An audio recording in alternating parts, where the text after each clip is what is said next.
Hi, first grade. It is moi, Mrs. Wallace. Good to see you through my screen, kind of.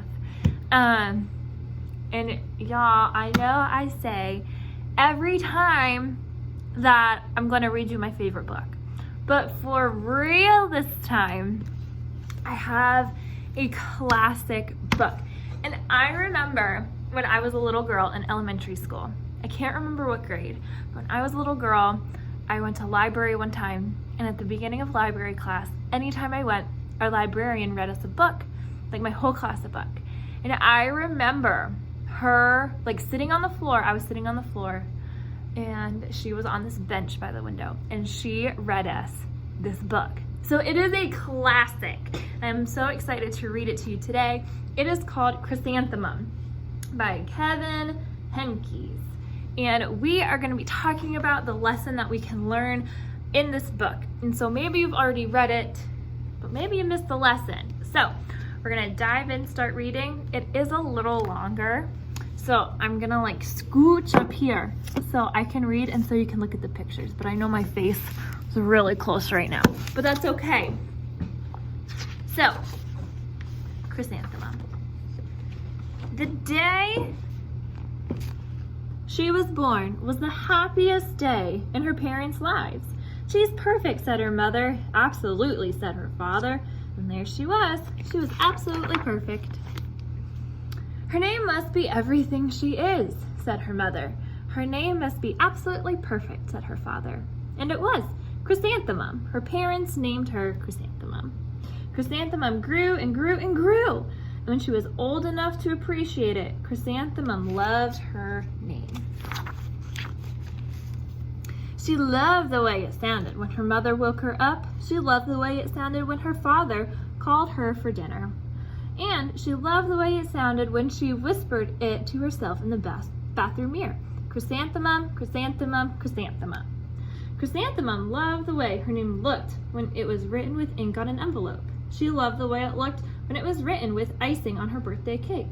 And she loved the way it looked when she wrote it herself with her fat orange crayon. Chrysanthemum, chrysanthemum, chrysanthemum. Chrysanthemum thought her name was absolutely perfect. And then she started school. On the first day, Chrysanthemum wore her sunniest dress and her biggest smile. She ran all the way. Hooray, said Chrysanthemum, school!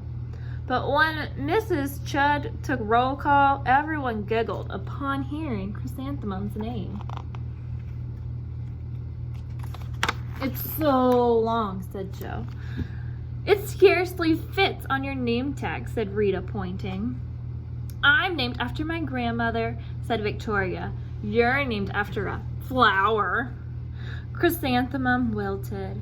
She did not think her name was absolutely perfect. She thought it was absolutely dreadful. The rest of the day was not much better. During nap time, Victoria raised her hand and informed Mrs. Chud that Chrysanthemum's name was spelled with 13 letters. That's exactly half as many letters in the entire alphabet, Victoria explained. Thank you for sharing that with us, Victoria, said Mrs. Chud. Now put your head down. If I had a name like yours, I'd change it, Victoria said, as the students lined up to go home. I wish I could, thought Chrysanthemum miserably. Welcome home, said her mother. Welcome home, said her father. School is no place for me, said Chrysanthemum. My name is too big. It scarcely fits on my name tag, and I'm named after a flower.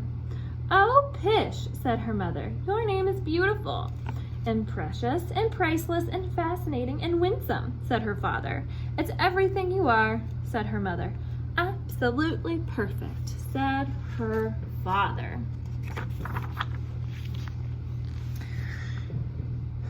Chrysanthemum felt much better after her favorite dinner, macaroni and cheese with ketchup, and an evening filled with hugs and kisses and parcheesi. That night, Chrysanthemum dreamed that her name was Jane. It was an extremely pleasant dream. The next morning, Chrysanthemum wore her most comfortable jumper. She walked to school as slowly as she could. She dragged her feet in the dirt. Chrysanthemum, chrysanthemum, chrysanthemum, she wrote. She even looks like a flower, said Victoria, as Chrysanthemum entered the playground. Let's pick her, said Rita, pointing. Let's smell her, said Joe. Chrysanthemum wilted. She did not think her name was absolutely perfect. She thought it was absolutely dreadful. The rest of the day was not much better. During nap time, Victoria raised her hand and said, a chrysanthemum is a flower. It lives in a garden with worms and other dirty things. Thank you for sharing that with us, Victoria, said Mrs. Chudd. Now put your head down. I cannot believe your name, Victoria said as the students lined up to go home. Neither can I, thought Chrysanthemum miserably. Welcome home, said her mother. Welcome home, said her father. School is no place for me, said Chrysanthemum.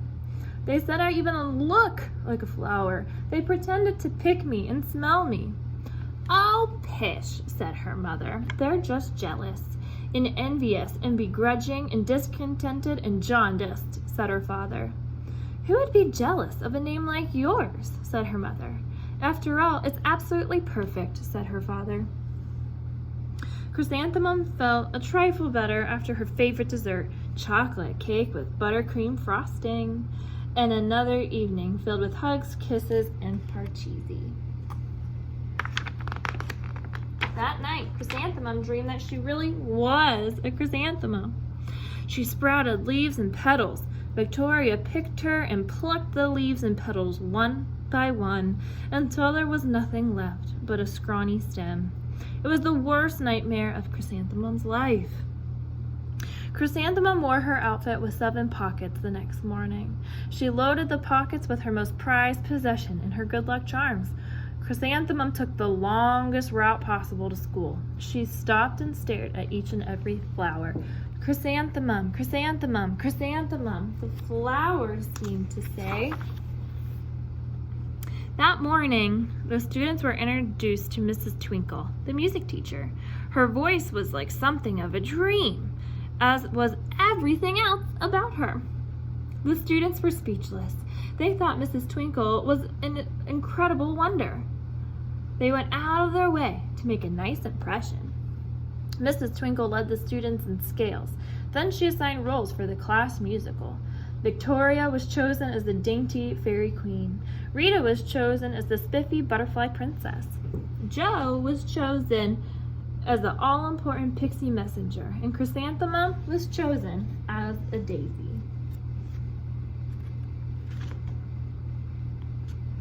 Chrysanthemum's a daisy! Chrysanthemum's a daisy! Joe, Rita, and Victoria chanted, thinking it was wildly funny. Chrysanthemum wilted. She did not think her name was absolutely perfect. She thought it was absolutely dreadful. What's so humorous? asked Mrs. Twinkle. Chrysanthemum was the answer. Her name is so long, said Joe. It scarcely fits on her name tag, said Rita, pointing. I'm named after my grandmother, said Victoria. She's named after a flower. My name is long, said Mrs. Twinkle. It is, said Joe. My name would scarcely fit on a name tag, said Mrs. Twinkle. It would, asked Rita, pointing.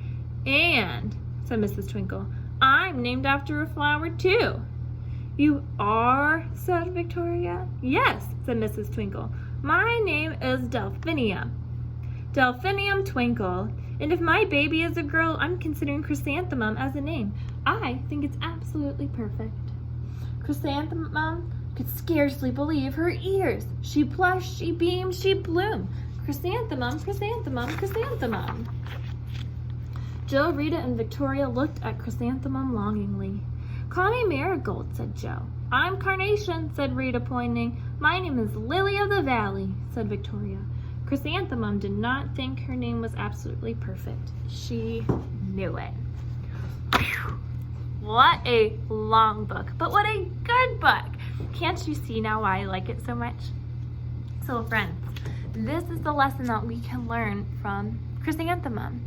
We can learn that everyone's name is really important, and that when you were born, your family picked your name out for you for a reason. They thought that you were the most perfect and precious baby, and they thought that they had the most perfect name for you. And that's how you got your name, is your family saw that it was the perfect fit. And a name is extremely important because you will only have one name, and your name is the only name like it in the whole world.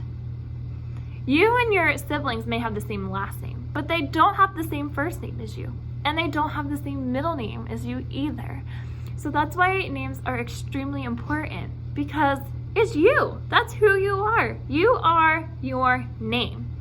And so, my friends, it is very rude, very unkind to be making fun of someone's name, or to be calling someone a name that isn't theirs, because we just learned how important names are to every single person, because it makes you you. It's a part of who you are. Just like there's a lot of things that make you you, your name is absolutely one of them. So when learning about name calling, it's important to always call someone by their name and to never make fun of their name, because your name is very, very important and very, very special. And so are you. So I hope you liked my book. Thank you, Mrs. Clark and Miss Williams, for letting me read to the first graders, and I will see you next time. Bye.